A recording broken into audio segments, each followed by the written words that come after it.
धाम्ना स्वेन सदा निरस्तकुहकं सत्यं परं धीमहि।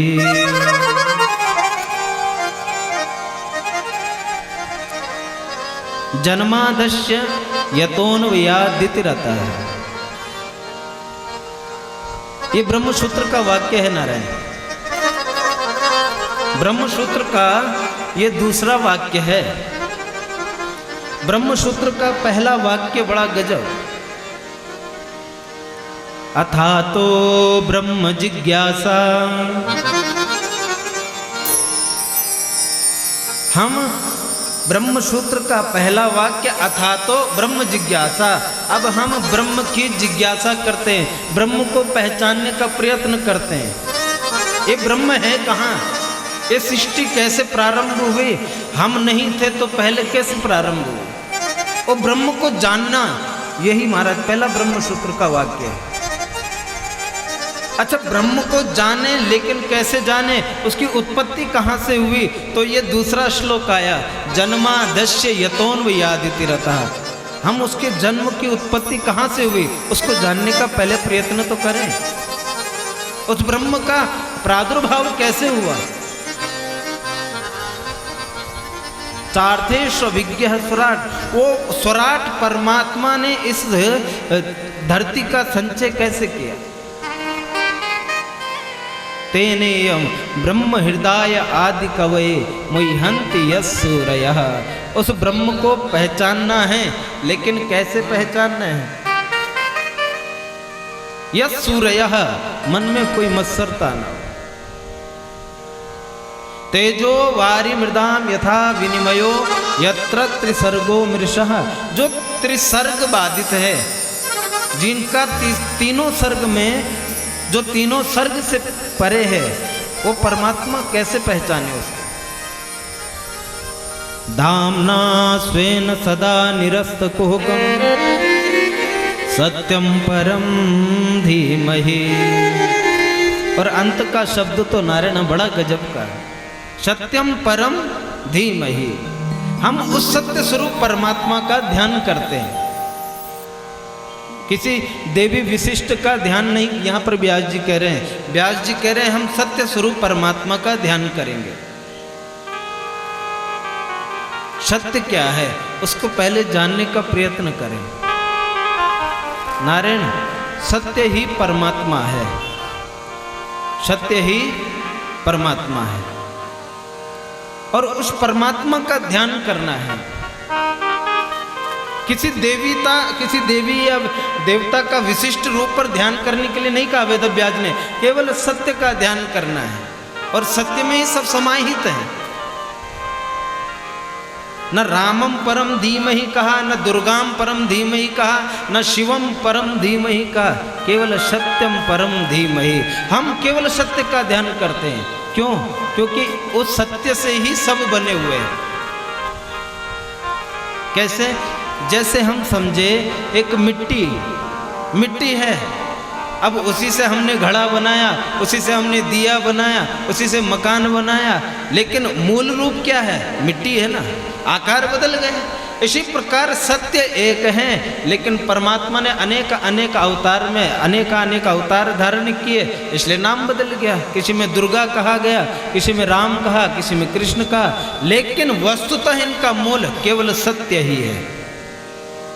और कबीरदास जी की भाषा शैली में कहें तो कबीरदास जी बड़ा गजब कहते हैं, कबीरा कुआं तो एक है, पनिहारिन अनेक, बर्तन सबके न्यारे हैं, पर पानी सब में एक। कबीरदास जी कहते हैं कबीरा कुआं तो एक है, एक कुआं है, अब उसमें जल भरने के लिए पनिहारिन अनेक आ गई।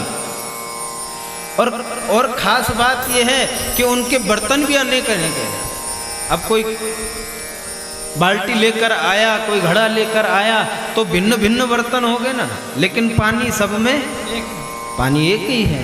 इसी प्रकार ये बर्तन प्याले सब नाम रूप अलग है, लेकिन पानी वो सत्य एक ही है और उस सत्य का हमें ध्यान करना है। ये जो पहला श्लोक है ना, ये भागवत जी का, ये हमें धर्म बता रहा है। हमारा मनुष्य मात्र का धर्म है भगवान का ध्यान करना। प्रतिदिन भगवान का ध्यान करना चाहिए नारद, उस सत्य स्वरूप का ध्यान करना चाहिए। पहले श्लोक में धर्म आया और दूसरे श्लोक में आया मत्सरा, परम धर्म की कथा। अच्छा, परम धर्म क्या है? धर्म तो बता दिया भगवान का ध्यान करना, अब परम धर्म क्या है उसकी कथा वो अगले श्लोक में कह रहे हैं। धर्मा प्रोंजित केतवोत्र परमो निर्मत्सराणाम सतां वेद्यं वास्तव वस्तु वस्तु शिवदं तापत्रयोन्मूलनम्।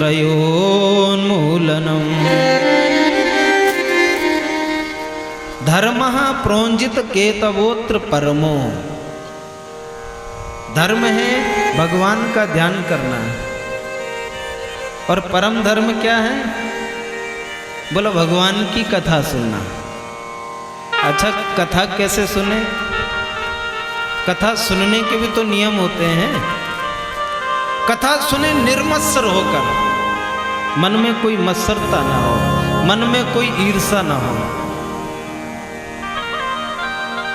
मेरे मन में कोई मत्सर ना हो, इस भावना से हम कथा सुने।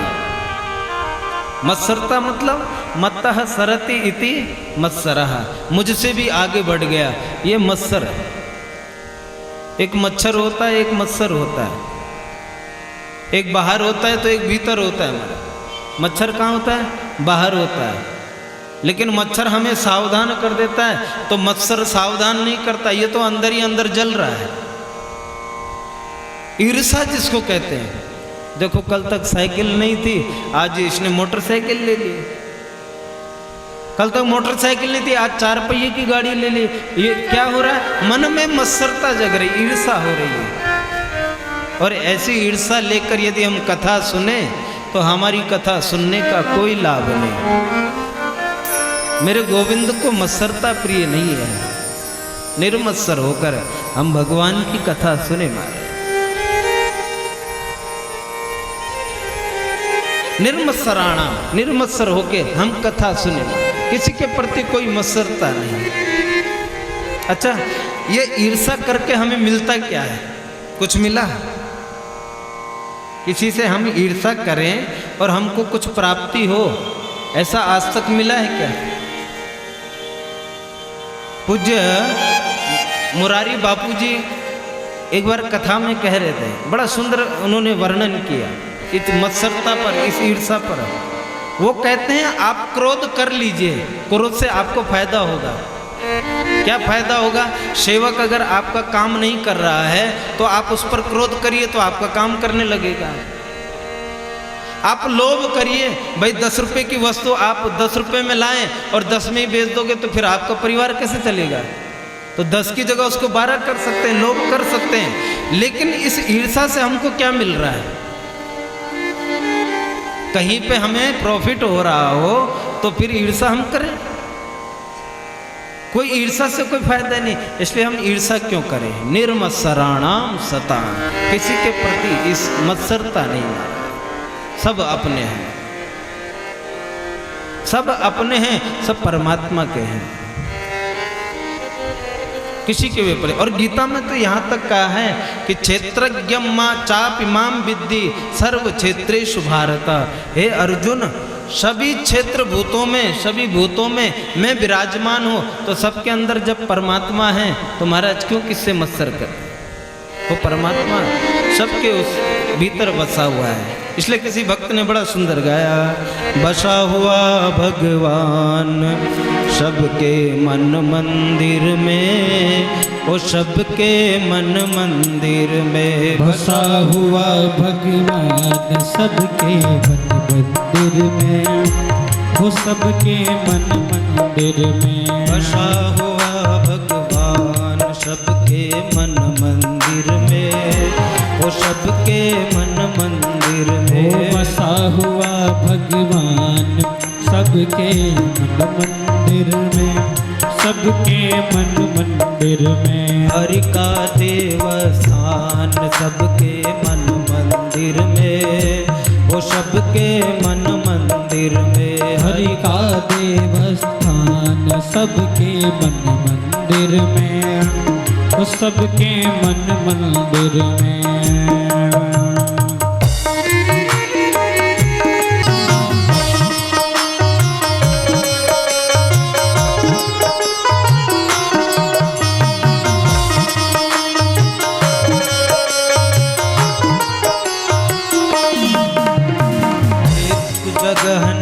उससे खाली एक जगह न उससे खाली, एक जगह ना उससे खाली, एक जगह न उससे खाली।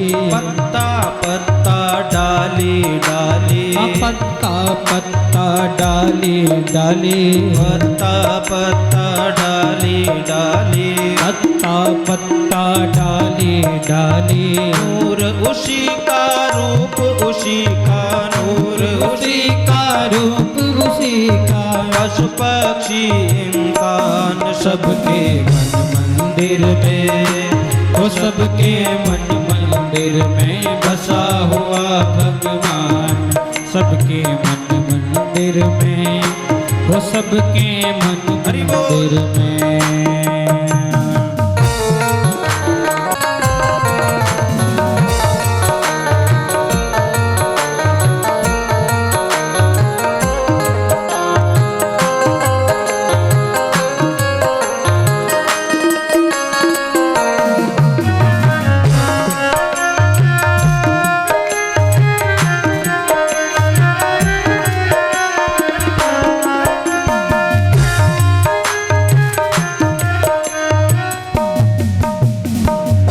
नीच अंतर नहीं माने, ऊंच नीच अंतर नहीं माने, ऊंच नीच अंतर नहीं माने, ऊंच नीच अंतर नहीं माने। भाव भक्ति देखे पहचाने, भाव भक्ति देखे पहचाने, भाव भक्ति देखे पहचाने, भाव भक्ति देखे पहचाने। सब में सबका होकर रहता, जग में सबका होकर रहता, सबका एक समान सबके मन मंदिर में, वो सबके मन मंदिर में, सबके मन मंदिर में, वो सबके मन मंदिर में बसा हुआ भगवान सबके मन मंदिर में, वो सबके मन मंदिर में। हरि का देवस्थान सबके मन मंदिर में, वो सबके मन मंदिर में। हरि का देवस्थान सबके मन मंदिर में, वो सबके मन मंदिर में बसा हुआ भगवान सबके मन मंदिर में, वो सबके मन मंदिर में, सबके मन मंदिर में, सबके मन मंदिर में। निर्मत्सराणां सता। किसी भी व्यक्ति के प्रति हम ईर्षा न रखें। सिया राम मैं सब जग जानी, करहूं प्रणाम जोरी जुग पानी। हर व्यक्ति परमात्मा का अंश है हमारे। निर्मत्सराणाम सताम, किसी के प्रति निर्मत्सर होके कथा नहीं सुननी चाहिए। कोई भी काम हो किसी के प्रति ईर्षा न रखें। तीसरे श्लोक में महाराज भागवत का स्वरूप बताया।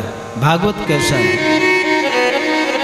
निगम कल्प तरोर गलितम फलम सुखमुखादमृत द्रव संयुतम पिबत भागवतम रसमालयम मुहुरहो रसिका भुवि भावका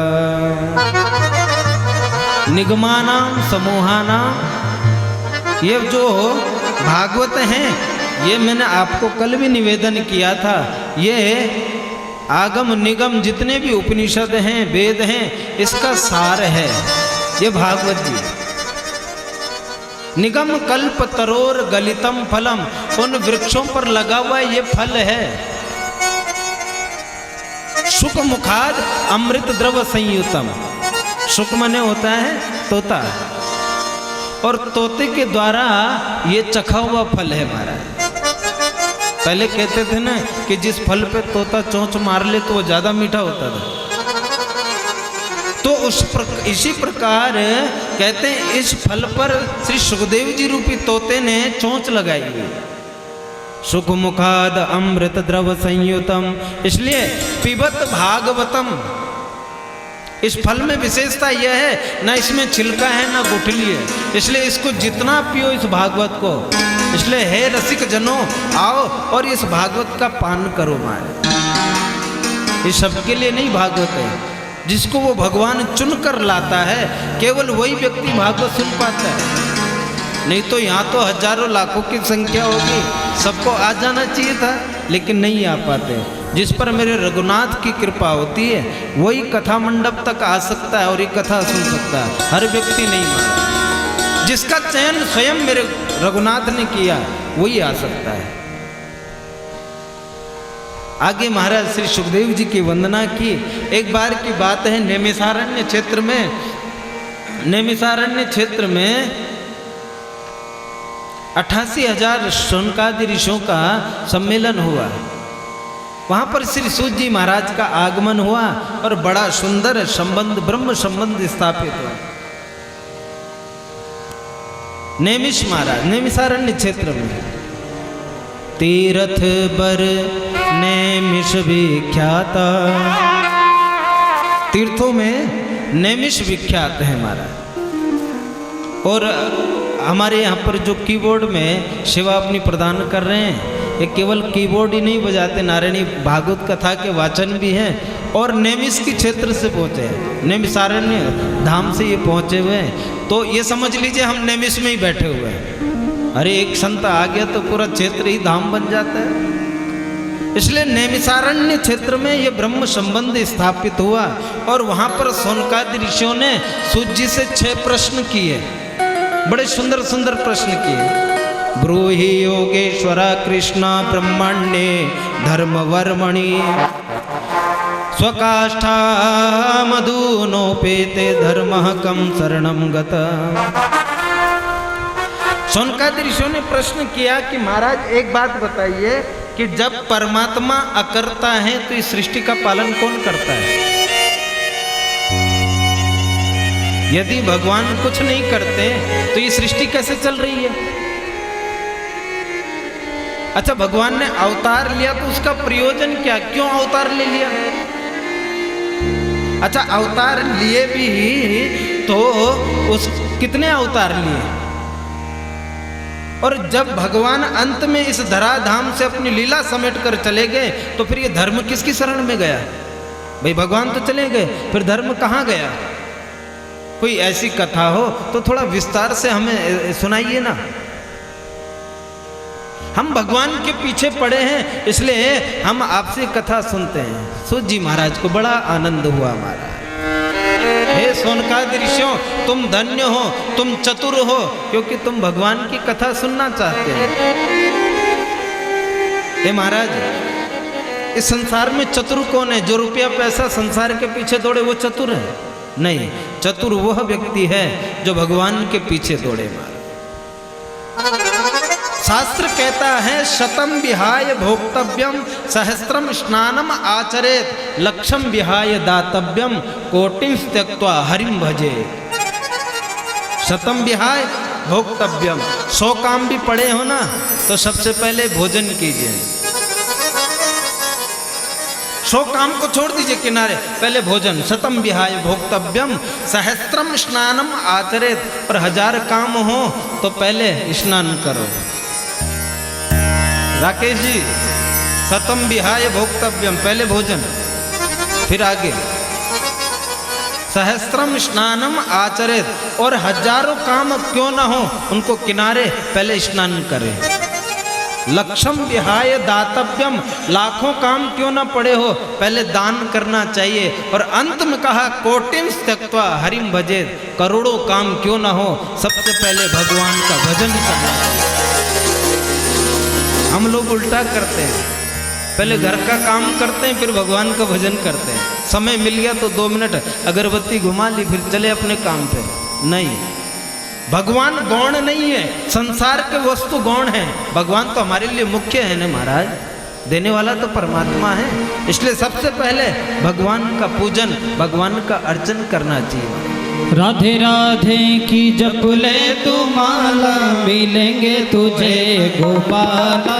राधे राधे की जप ले तू माला, मिलेंगे तुझे गोपाला।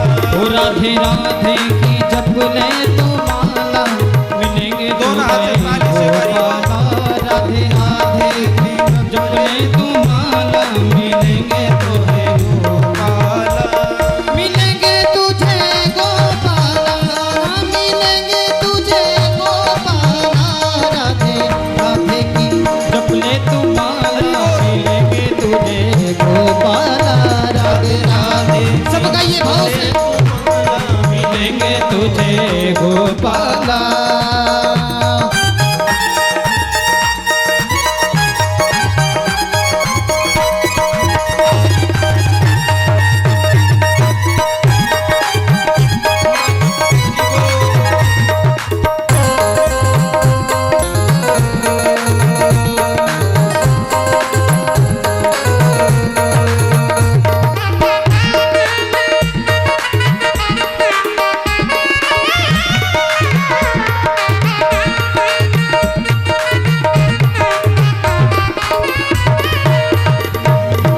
राधा जी को रस तो माखन कन्हाई, राधा जी को रस तो माखन कन्हाई। राधा जी को रस तो माखन कन्हाई। राधा जी को रस तो माखन कन्हाई। कान्हा है अमृत तो राधा मलाई। राधा है अमृत तो राधा मलाई। कान्हा जी अमृत है, राधा जी प्याला। कान्हा जी अमृत है, राधा जी प्याला। राधे ओ राधे ओ राधे राधे की जप ले तू माला, मिलेंगे तुझे गोपाला। राधे राधे की जप ले तू माला, मिलेंगे तुझे गोपाला।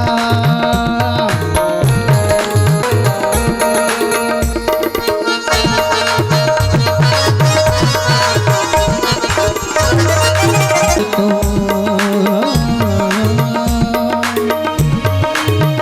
राधे राधे राधे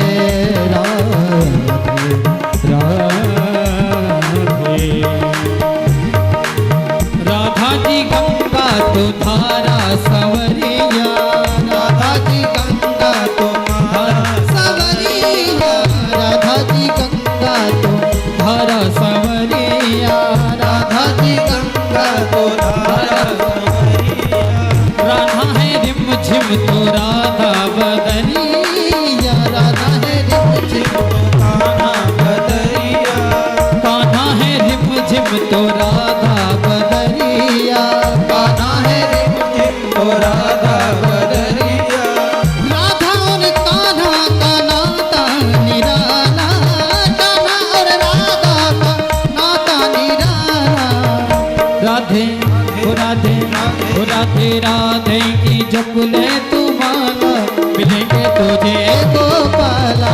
राधे राधे की जप ले तू माला, मिलेंगे तुझे गोपाला। राधे राधे की जप ले तू माला, मिलेंगे तुझे गोपाला। राधे राधे की जप ले तू माला, मिलेंगे तुझे गोपाला।